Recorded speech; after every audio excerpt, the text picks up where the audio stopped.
Welcome back, my friend. If you've been following along with this series, you know that a few weeks ago I introduced you to my spring bunny, the very first piece of my heirloom needlepoint collection. And last week we talked about how I plan a canvas before the first decorative stitch goes in, understanding the foreground, middle ground, and background, and how thread and stitch choices work together to create depth, dimension, and a more cohesive piece of needlepoint art. Today, we're checking in on our little friend. This is where we are. The background is finished. That beautiful robin's egg blue sky is quiet and receding exactly the way I hoped it would. I used a variation of the diagonal elongated cashmere stitch in 2 strands of impressions. Now, you're probably wondering why I stitched over the cheerful little gladiolus flowers, and I'll share more about that when we get to the silk ribbon work. For now, just look at that sky. The middle ground is well underway too. In fact, I've been working on the tree line and the grass. Both of them are a wonderful example of something that I touched on last time, how thread and stitch choices work together to create a real sense of depth on the canvas. So let's start with the trees. Here's our tree line behind the bunny. I created the tree line using different sizes of French knots, which I absolutely love for anything that needs texture and a sense of organic natural growth. But here's where it gets really fun. Rather than using a single green thread throughout, I worked with 2 different multicolored green threads to create additional depth of color. Think about what a real tree line actually looks like. It's never one flat color, is it?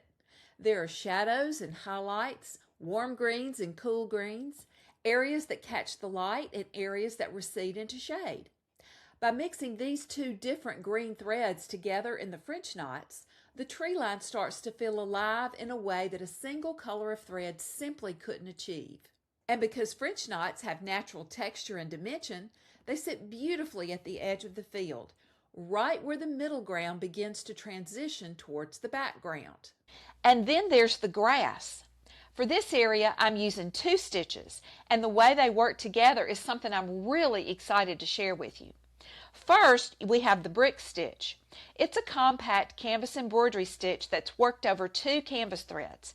I'm using it closest to the tree line at the back of the grassy area because of its smaller size. Remember, to help convey a sense of distance, use smaller stitches for design elements that are farther away from the viewer. Then, as the viewer's eye travels forward towards the bunny, I transitioned into the bricks and leaves stitch from Mary's Whimsical Small Stitches Volume 4. The bricks and leaves stitch shares a common element with the brick stitch. It's a horizontal straight stitch, so that transition between these 2 stitches feels completely natural. Because the bricks and leaves stitch is slightly larger, that subtle size difference is doing some important work. It's helping to bring the viewer's eye forward as it approaches the foreground. 2 stitches, a shared straight stitch element, a subtle difference in size, and together they're creating a grassy feel that actually feels like it has depth. That's the beauty of thoughtful stitch selection. And this is exactly what I was talking about last week. Thread choices and stitch choices working together. The varied greens in the thread pool are creating depth through color. The 2 stitch patterns are creating depth through scale. Together they're doing something neither one could do alone. So that's where we are today. The background is quiet and settled. The tree line is textured and alive. And the grassy field is establishing that beautiful sense of depth that will make our little bunny feel like he's about to hop right off that canvas. Next time, I'll be back with some more progress, and we'll start to see the star of the show really come to life. I hope you'll join me for our next episode.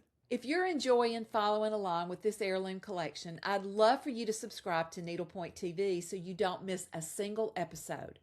Just click that little black button and you'll be all set.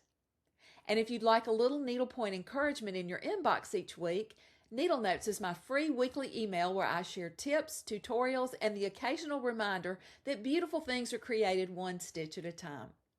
You'll find the link to sign up right below this video. Alrighty, until next time, my friend, happy stitching.